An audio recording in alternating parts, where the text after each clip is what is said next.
दार्जिलिंग जिले का ये नक्सलबाड़ी इलाका है। जी हाँ, वही नक्सलबाड़ी जहाँ से अपने अधिकारों को लेकर उठा एक किसान आंदोलन 1967 में नक्सलवाद में बदल गया। नक्सलबाड़ी का यही सेबथेल्ला गांव नक्सलवाद के बड़े नेता सानू कान्याल और चारू मजुमदार की कर्मभूमि भी रहा है। कहते हैं समय के साथ बदलाव प्रकृति का नियम है। इसी वक्त के साथ यहाँ भी बदलाव आए। यहाँ पर अब कट्टर नक्सलवादी विचारधारा नहीं है, बल्कि लोकतंत्र की खुशबू फैल रही है। चुनाव की घोषणा के साथ ही चुनावी पोस्टर और झंडे यहाँ पर दिखते हैं। वक्त के साथ लोकतंत्र इस नक्सलबाड़ी में प्रवेश तो कर गया है, लेकिन जिन मुश्किलों के खिलाफ नक्सलवाद खड़ा हुआ था, वो मुश्किलें और समस्याएं आज भी मौजूद हैं। 1967 के बाद नक्सलबाड़ी का हाथी घीसा गांव तो मीलों आगे पहुंच गया है, लेकिन सलामत सड़कें आज तक इस गांव में नहीं पहुंच पाई हैं। ऐसे ही न जाने कितने दर्द इस गांव को हैं। मसलन आधे से ज्यादा घरों में आज भी पक्के शौचालय नहीं हैं। जमींदारों की ज्यादतियों और सूदखोरी के खिलाफ यहाँ से एक आंदोलन उठा था, जिसने इस छोटे से इलाके को पूरी दुनिया में अलग पहचान दी। आज यहाँ पर जमींदारी प्रथा और सूदखोरी जैसी समस्याएं तो नहीं है, लेकिन हालात पहले जैसे ही हैं। गरीबी, असमानता और अशिक्षा जैसी मुश्किलें आज भी लोगों के सामने मुंह बाए खड़ी हैं। हालात ये हैं कि इन इलाकों में रोजी रोटी का कोई साधन नहीं है।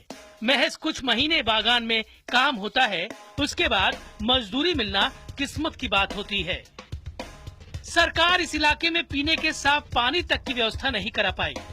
सिर्फ एक नदी है जो पानी से जुड़ी जरूरतें पूरी करती है। इस इलाके में मुश्किलें इतनी हैं कि यहाँ के बच्चे बड़े होने के बाद दिल्ली, मुंबई जैसे शहरों की ओर पलायन कर जाते हैं, ताकि परिवार के लिए 2 वक्त की रोटी कमा सकें। इस गांव की हालत महज इस बात से समझ लीजिए कि यहाँ सिर्फ 25 परिवार हैं, जहाँ पर सिर्फ दर्जन भर किशोर हैं और जल्द ही वो भी शहर जाने की तैयारी में हैं। अभी तो किसी के घर में पढ़ाने नहीं सकता है। उन लोग तो छोड़ के दिल्ली, मुंबई जो गाड़ी से गाड़ी से जाता है ना, छोटा छोटा बच्चा सब, वो सब लिखा पढ़ी यदि छोड़ देने से भविष्य में खराब होगा। हम लोग तो अनपढ़ है। अभी वो यहाँ से बॉर्डर जाके काम करता हूँ। अभी जो काम मिलता है वही जाके बाहर में काम करता हूँ। अभी तो फिलहाल मैं मिस्त्री काम कर रहा हूँ। वही घर कहाँ कहाँ बनाना होता तो वही में मिस्त्री काम का लगता है, उसी में काम। नक्सलबाड़ी में नक्सलवाद के अब सिर्फ निशान ही बाकी हैं। लोकतंत्र धीरे धीरे अपनी पैठ बना रहा है। अब घर घर के बाहर अलग अलग पार्टियों के झंडे इस बात की ओर इशारा कर रहे हैं कि यहाँ के लोगों की विचारधारा बदल रही है।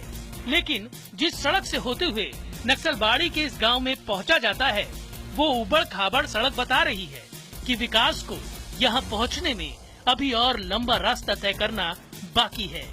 शायद यही वजह है कि कुछ पुराने लोग हैं जो अब भी कम्युनिस्ट और नक्सलवाद की विचारधारा का समर्थन करते हुए दिखाई देते हैं। 1967 में नक्सलवादी आंदोलन के समय महिला विंग का नेतृत्व करने वाली शांति मुंडा बताती हैं कि नक्सलवाद तो खत्म हो गया है, लेकिन आज के जो राजनीतिक दल और उनकी जो राजनीति है, उससे कहीं बेहतर कम्युनिस्ट विचारधारा थी, जो गरीब के लिए थी, जिसका अंतिम लक्ष्य गरीब को उसका हक दिलाना था। आज यहाँ का जितना आया, डांगे से लेकर के आज तक जो कम्युनिस्ट पार्टी को लीडर लोग आया, सब जनता को धोखा दे करके चलते हैं। हाँ, रुपया कमाने का धुंध में है ये लोग। कानू सान्याल के गांव तक विकास भले ही अभी तक दस्तक न दे पाया हो, लेकिन नक्सलबाड़ी रेलवे स्टेशन, बस अड्डे और इसके आसपास के इलाकों का विकास जरूर हो रहा है, छोटे स्तर पर ही सही, लेकिन स्कूल और अस्पताल जैसी सुविधाएं यहाँ पर मिल जाती हैं। हालांकि इस विकास की गति अभी बेहद धीमी है। गरीबी यहाँ भी दिखाई देती है। जब गांव में काम नहीं मिलता है तो गांव से मजदूर यहाँ आकर रिक्शा और दूसरी तरह की मजदूरी करते हैं। हालांकि धीरे धीरे विकसित हो रहे नक्सलबाड़ी के ये कस्बे एक सकारात्मक संकेत दे रहे हैं कि जल्द ही कानू सान्याल और चारू मजुमदार ने जिस गरीब के हक के लिए लड़ाई शुरू की थी, देर सबेर से ही सही, लेकिन पंक्ति के अंतिम छोर पर खड़े उस गरीब को उसका हक मिलेगा। ये हक लोकतंत्र दिलाएगा। हर चुनाव में नक्सलबाड़ी के हर छोटे बड़े गांव में राजनीतिक पार्टियों के पोस्टर्स और बैनर्स भी पहुंच जाते हैं और नेता भी। लेकिन अगर आजादी के इतने सालों बाद भी इन गांवों में कुछ नहीं पहुंच पाया है तो वो है विकास। फिर भी एक बात तो तय है कि नक्सलबाड़ी के अतीत के जख्मों का अगर इलाज करना है तो उसका इलाज विकास से ही करना होगा। कैमरा पर्सन अनिल सूद के साथ वासुदेव त्रिपाठी, IBN 7 नक्सलबाड़ी।